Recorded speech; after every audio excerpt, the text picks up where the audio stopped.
Shalom Bapak Ibu, kita jumpa lagi dalam Sapaan Firman Tuhan. Pagi ini tema kita adalah ketabahan. Bacaan dari 2 Tesalonika 3 ayat 5. Paulus memanjatkan sebuah doa. Kiranya Tuhan tetap menunjukkan hatimu kepada kasih Allah dan kepada ketabahan Kristus. Bapak Ibu Saudara sekalian dikasihi Tuhan. Ketabahan atau ketekunan adalah sebuah kebajikan Kristiani yang sangat luhur. Alkitab memakai kata ketabahan atau hupomone sebanyak 31 kali. Kata ini bukan saja berarti bertahan, namun lebih dari sekedar bertahan, yaitu bertahan untuk bertahan. To keep on keeping on. Namun sikap bertahan ini bukanlah sekedar sebuah kesabaran yang pasif, sembari menanti persoalan akan usai dengan sendirinya.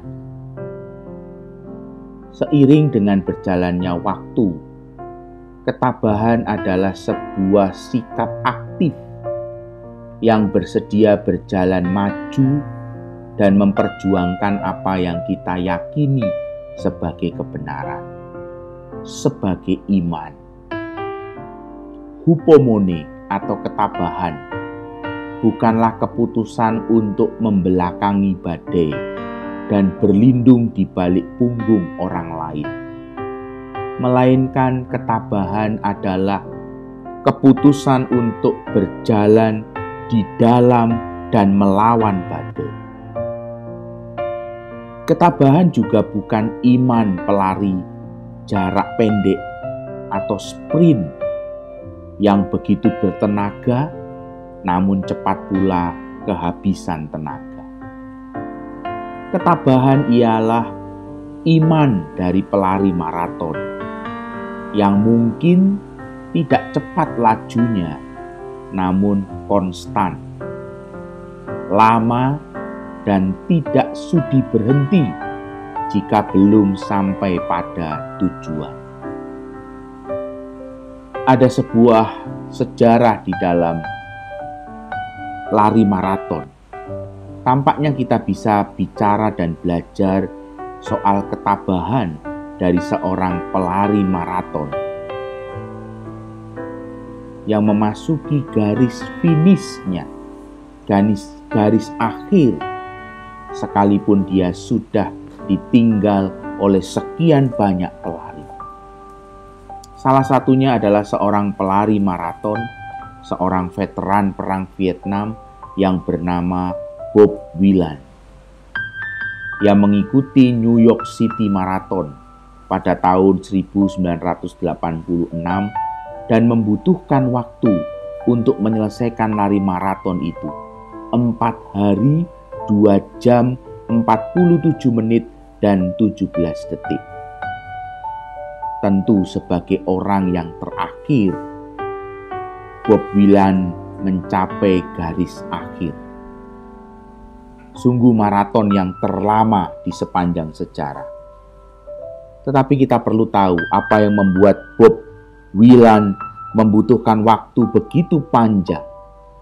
Tidak lain adalah karena ia berjalan dengan kedua tangannya. Kedua kakinya sudah diamputasi karena hancur oleh ranjau saat menjadi tentara perang Vietnam tahun 1969. Ketabahan, sebuah hal yang penting di dalam hidup beriman. Rasul Paulus sendiri mengatakan di dalam 2 Tesalonika, bagaimana ketabahan di dalam hidup beriman kita itu menjadi sebuah perjalanan untuk bersama dengan Kristus. sebuah perjalanan untuk serupa dengan Kristus.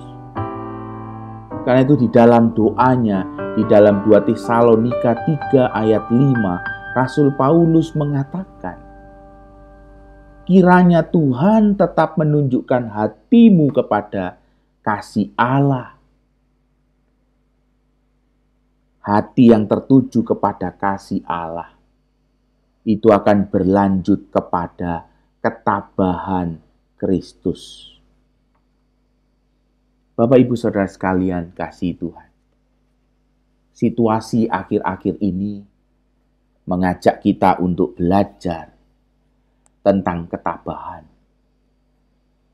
Ketabahan bukan menyerah. Ketabahan adalah sebuah perjalanan untuk tetap aktif melihat kepada kasih Allah, melihat kepada kemenangan Kristus, juga harus menjadi bagian dari perjalanan iman kita. Bapak, Ibu, Saudara sekalian dikasihi Tuhan. Marilah kita menjalani hari-hari kita dengan segala pergumulan di masa pandemi ini, dengan menghidupi ketabahan Kristus. Bukan menyerah, tetapi bertahan untuk bertahan. Karena di sanalah kita menemukan kekuatan. Dan di dalam ketabahan, pengharapan kita tidak pernah mengecewakan. Karena kasih Allah telah dicurahkan dalam hati kita. Di dalam Kristus Yesus. Amin.